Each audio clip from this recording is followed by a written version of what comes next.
Imagine having a conversation with parts of yourself you never knew existed and emerging with profound insights that could change your life. This isn't science fiction. It's a powerful psychological technique called active imagination. Developed by Carl Jung, the father of analytical psychology, active imagination is a method for confronting the unconscious mind. It's not just another self-help fad. It's a time-tested approach that has helped countless individuals achieve wholeness and live more authentic lives. Unlike passive daydreaming or unfocused meditation, this technique involves a conscious, deliberate engagement with the unconscious mind. Picture yourself standing at the entrance of a dark cave. As you step inside, strange figures begin to emerge from the shadows. These aren't random hallucinations. They're personifications of your unconscious thoughts, feelings, and desires. Active imagination gives you the tools to interact with these figures, to hear their stories, and to integrate their wisdom into your conscious life. But why should you care about these hidden aspects of yourself? Because they hold the key to your personal growth and self-realization. By engaging with your unconscious, you can uncover hidden talents, resolve inner conflicts, and gain a deeper understanding of your true self. Let's dive into the process. The first step in active imagination is what we call the invitation. This is where you open the door to your unconscious and invite its inhabitants to make themselves known. It might feel strange at first, like you're talking to thin air, but with practice, you'll find that these inner figures are eager to communicate. Start by focusing on a feeling or a problem that's been bothering you. Maybe it's a sense of restlessness or a recurring conflict in your relationships. Ask this feeling to take shape, to show itself to you in a concrete form. Once a figure emerges, it's time for the dialogue. This is where active imagination truly comes alive. Engage with this inner figure as if it were a real person standing in front of you. Ask it questions, listen to its responses, and be prepared for some revelations. These figures might express viewpoints radically different from your conscious mind. That's okay. In fact, it's exactly what we're looking for.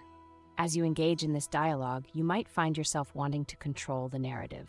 Resist this urge. Let the conversation flow naturally, even if it takes unexpected turns.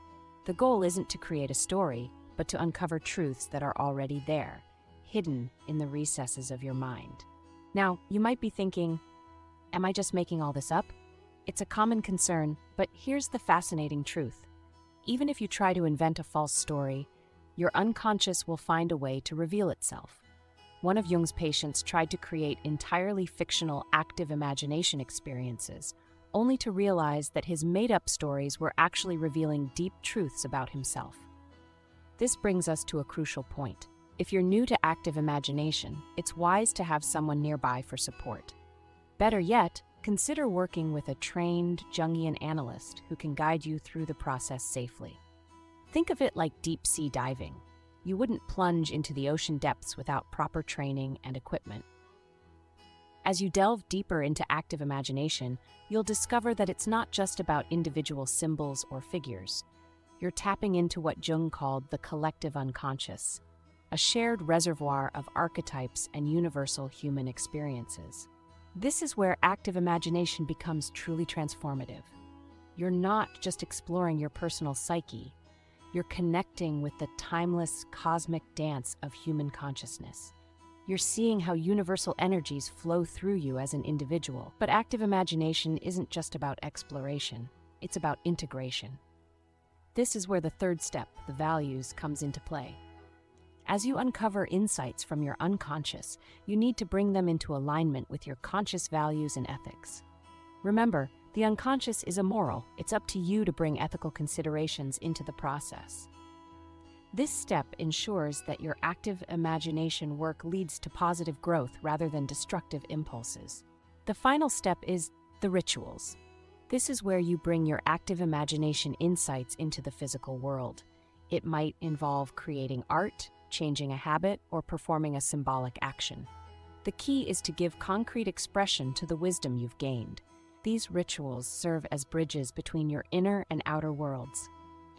They help you integrate unconscious insights into your daily life, leading to lasting change and growth.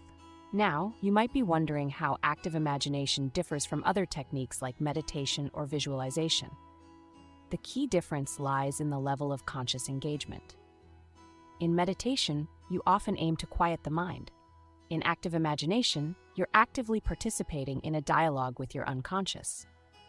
Think of it like the difference between watching a movie and being in the movie.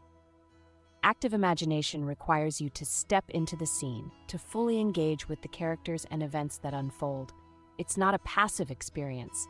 It's an active co-creation between your conscious and unconscious minds. This active participation is what makes the technique so powerful. Carl Jung believed that active imagination could be even more effective than dream analysis. Why? Because in dreams, your conscious mind is asleep. In active imagination, it's fully awake and engaged in the process. But let's be clear, active imagination isn't a magic bullet. It's a tool, and like any tool, its effectiveness depends on how you use it. It requires practice, patience, and a willingness to confront uncomfortable truths about yourself. You might encounter inner figures that challenge your self-image or express desires you've long suppressed. This can be unsettling, even frightening at times. But remember, these figures aren't your enemies. They're parts of yourself seeking integration and understanding. As you practice active imagination, you'll develop a new relationship with your unconscious mind. Instead of seeing it as a dark, mysterious force, you'll come to recognize it as a source of wisdom and creativity. You'll learn to trust the process, even when it takes you to unexpected places. One of the most profound effects of active imagination is its ability to dissolve inner conflicts. Often, the tensions we feel within ourselves are the result of opposing forces in our psyche. By bringing these forces into dialogue, we can find new ways to harmonize them.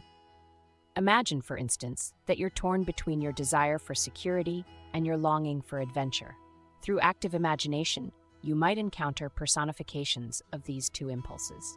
As you facilitate a dialogue between them, you could discover creative ways to satisfy both needs. Active imagination can also be a powerful tool for creativity. Many artists, writers, and innovators have used this technique to tap into their deepest wells of inspiration. By engaging with your unconscious, you can access ideas and perspectives that your conscious mind alone could never conceive. But perhaps the most profound benefit of active imagination is its ability to guide you towards what Jung called individuation, the process of becoming your true, whole self. This isn't about becoming perfect or achieving some idealized version of yourself. It's about integrating all aspects of your psyche, both light and shadow, into a cohesive whole. As you practice active imagination, you may find that your sense of self expands. You'll become more comfortable with the complexity of your inner world, more accepting of your contradictions and imperfections. This self-acceptance can lead to greater authenticity in your relationships and a deeper sense of purpose in your life. As we wrap up, I want to emphasize that active imagination is a journey, not a destination. It's not about reaching a final state of bliss, but about continually deepening your relationship with yourself and the world around you. Each time you engage in active imagination, you're embarking on a new adventure into the unknown realms of your psyche. You're expanding your consciousness, bit by bit, and in doing so, you're expanding your capacity for growth, creativity, and authentic living. Remember, the goal isn't to conquer your unconscious or to bend it to your will. It's to establish a dialogue, to create a bridge between your conscious and unconscious minds. As you do this, you'll find that your inner world becomes richer, more vibrant, and more integrated. Active imagination isn't just a technique, it's a way of life. It's about living with greater awareness, embracing the mystery of existence, and continually evolving into a more authentic version of yourself. It's about recognizing that the answers you seek aren't out there in the world, but within you, waiting to be discovered. So take that first step. Open the door to your unconscious. Invite its inhabitants to speak. Listen with an open heart and an open mind. You might be amazed at what you discover. Your journey into active imagination starts now. Will you answer the call? If this video has sparked your curiosity, don't keep it to yourself. Share it with others who might benefit from this powerful technique. Subscribe for more insights into the depths of the human psyche. And please, Leave a comment sharing your own experiences with active imagination. Your story could be the spark that ignites someone else's journey of self-discovery.